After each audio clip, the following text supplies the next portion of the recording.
Asia Rocks one. Proudly presents.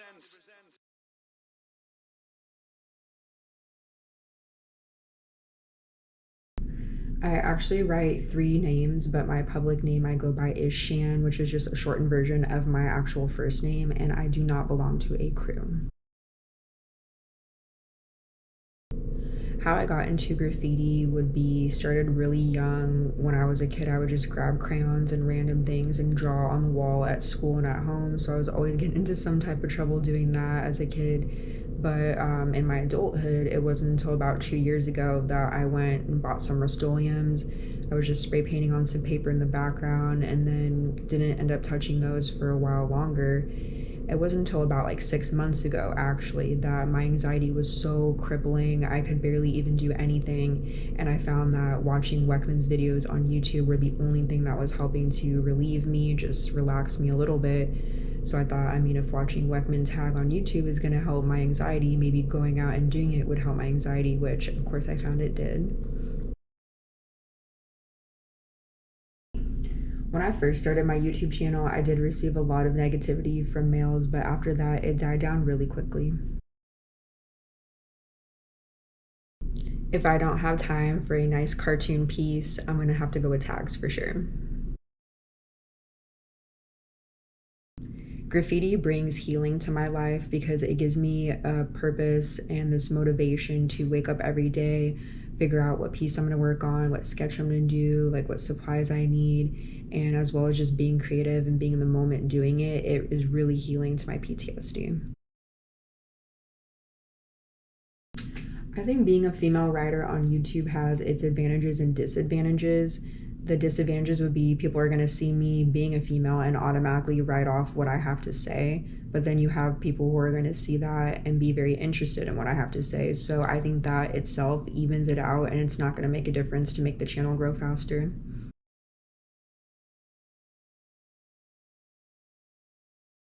I think collaborations are extremely important for the culture as far as YouTube too, just because it's getting that connection with other artists, getting to know them and stuff. I know for me, like I have a really hard time meeting writers like in my area. It's just so hard. So collaborations are my only way of being able to connect with other writers. Yes, I actually have a story. One time I got followed at night. It was a little mission and I had stopped and did a throwy real quick. I ended up making my way up and I tagged a sign, and I thought I was going to cut through a different way to a park to walk onto the street, but I ended up going by the bathrooms.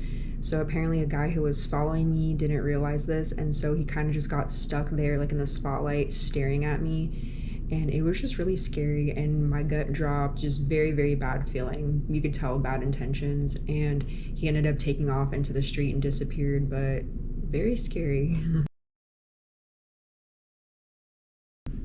The artist that inspires me the most is Banksy. As cliche as it sounds, art for change, art, to change the world and help people is really what I've always wanted to do since I've been super young. So really just seeing someone embodying that is everything that I've always wanted to be, and just hopping in a motorhome and traveling around doing art, like to me, that's a dream right there. I would say a good way to describe my style of graffiti is very cartoony and old school. Just, I like to bring that nostalgic feel to it with the character and simple letters.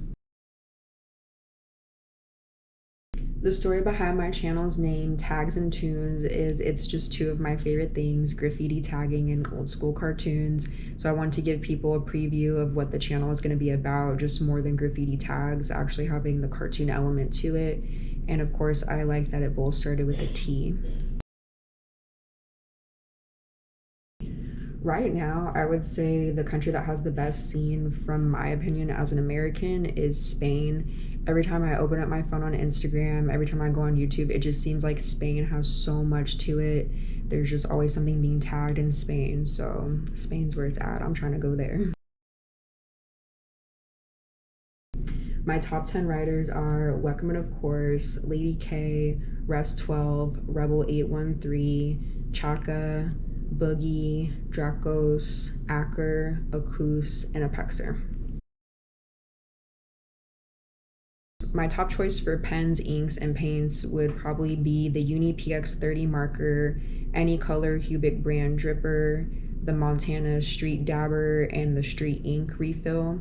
And then for spray paint, I love the Montana Colors 94 line and Hardcore. I would describe the graffiti scene in my city as pretty dead. I'm probably one of maybe 3 taggers total, so not very much at all. Unfortunately, no, I have not met another female writer yet, but I hope to one day. It's just so hard to connect with writers in my area, let alone find a way that I could find females that are into this. So if there's some kind of forum for that, let me know. I think Western countries have the least amount of female writers because of the consequences and the laws that go along with graffiti. You're in another country and you're most likely going to get caught and have to pay a little fine. Here in America, you're going to get caught, you're going to get beat down, you're going to get taken in for weeks, if not months. You now have a felony on your record. You have to deal with the after effects of probation and other laws that go along with the consequences. So to put yourself in that much risk, I feel like it's not really appealing for a lot of females here in America and Western countries. Versus other countries, it's a lot easier to do. And you also have a lot more people looking out for graffiti in America. It's still so frowned down upon that things are reported all the time. It's just so much more harder to do it. I want to gain a sense of relief from my anxiety and the symptoms of my PTSD by being a writer, which is exactly what it brings for me.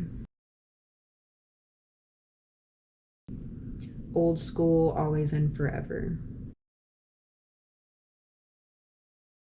So the reason why I add a lot of comic books into my art pieces are because it actually is a really good childhood memory for me. I grew up with a lot of health issues, so I was always in and out of doctors and hospitals. So after each appointment, my family would take me to the comic store down the street and I'd be allowed to pick out one comic book. So eventually it just kind of became like the motivation factor for me to get through the appointment is I would have this dope comic after, and eventually I came up with like a collection. And so reading was something that really helped me to cope with a lot of things in my childhood. So as an adult, adding that and incorporating that into the art almost brings this timelessness and nostalgia that I feel a lot of people are looking for. I know I'm looking for it, especially like when we're an adult, we're stressed out, we're dealing with reality and a lot of life problems, and just having to handle that. Sometimes just having that moment of an escape of looking at something that reminds you of a good time can really help you. So that's really the reason why I put the comic books. And plus, it's just fun to work with a different mixed media and add that element in. So as far as my favorite character, my favorite comic character is Sonic. I grew up reading Sonic comic books. That was my all-time favorite. And then I would say Casper is definitely my second favorite.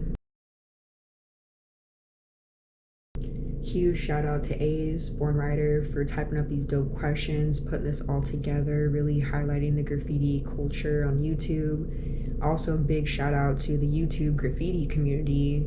You guys are so dope and so nice and welcoming, and I had such a fun time doing this, so thank you.